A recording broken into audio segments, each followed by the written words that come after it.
ഇന്നിപ്പോൾ രാവിലെ news morning തുടങ്ങുമ്പോൾ നമ്മുടെ പ്രേക്ഷകൻ ബഷീർ പറഞ്ഞിട്ടുണ്ടായിരുന്നു. ഇന്ന് ബഷീർ അഹമ്മദ് പറഞ്ഞത് അടിയും പിടിയും അപകടങ്ങളും കോലാഹലങ്ങളും ഒന്നും ഇല്ലാത്തൊരു ദിവസം ഉണ്ടാകട്ടെ എന്നുള്ള ഒരു ആശംസയായിരുന്നു. പക്ഷെ അത്തരം അപകടങ്ങളില്ലാതെ ദിവസങ്ങൾ കടന്നു പോകാറില്ല. ചുരുക്കം ചില ദിവസങ്ങളേ ഉള്ളൂ. ഇന്നും അത്തരമൊരു അപകട വാർത്തയിലേക്ക് തന്നെയാണ് രാവിലെ പോകുന്നത്. പാലക്കാട് പുതുപ്പരിയാരത്താണ് അപകടം.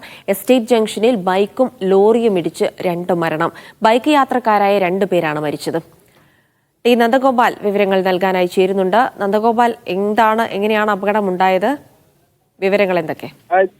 ജിൽസി, ഇന്ന് രാവിലെ ഏതാണ്ട് 5:40 കൂടിയാണ് ഈ ഒരു അപകടം സംഭവിക്കുന്നത്. പുതുപ്പരിയാരം എസ്റ്റേറ്റ് ജംഗ്ഷനിൽ വെച്ച് ഈ ബൈക്ക് ലോറിയുമായി കൂട്ടിയിടിക്കുകയായിരുന്നു. അപകടത്തിൽ പരിക്കേറ്റ 2 പേരെയും പാലക്കാട് ജില്ലാ ആശുപത്രിയിലേക്ക് കൊണ്ടുവന്നെങ്കിലും ഇവരെ രക്ഷിക്കാൻ സാധിച്ചില്ല എന്നുള്ളതാണ് മനസ്സിലാക്കുന്നത്. ഈ ഒരു അപകടത്തിൽ ഇവർ സഞ്ചരിച്ച ബൈക്കും കത്തി നശിച്ചിട്ടുണ്ട്. പക്ഷേ മരണപ്പെട്ടവരെ ഇപ്പോഴും തിരിച്ചറിയാൻ സാധിച്ചിട്ടില്ല. ഇവരെ പറ്റിയുള്ള വിവരങ്ങൾ അന്വേഷിച്ചു വരികയാണ്. ശരി, ഇത്തരം വിവരങ്ങളാണ് ഇപ്പോൾ നന്ദുവിന് ലഭിക്കുന്നത്. എന്തായാലും ഒരു മരണമോ അപകട വാർത്തയോ ഇല്ലാതെ ഒരു ദിവസവും കടന്നു പോകുന്നില്ല എന്നുള്ളത് തന്നെയാണ് ഏറ്റവും പ്രധാനപ്പെട്ട കാര്യം. പാലക്കാട് നിന്നാണ് ഇപ്പോൾ ഈ അപകട വാർത്ത റിപ്പോർട്ട് ചെയ്തത്.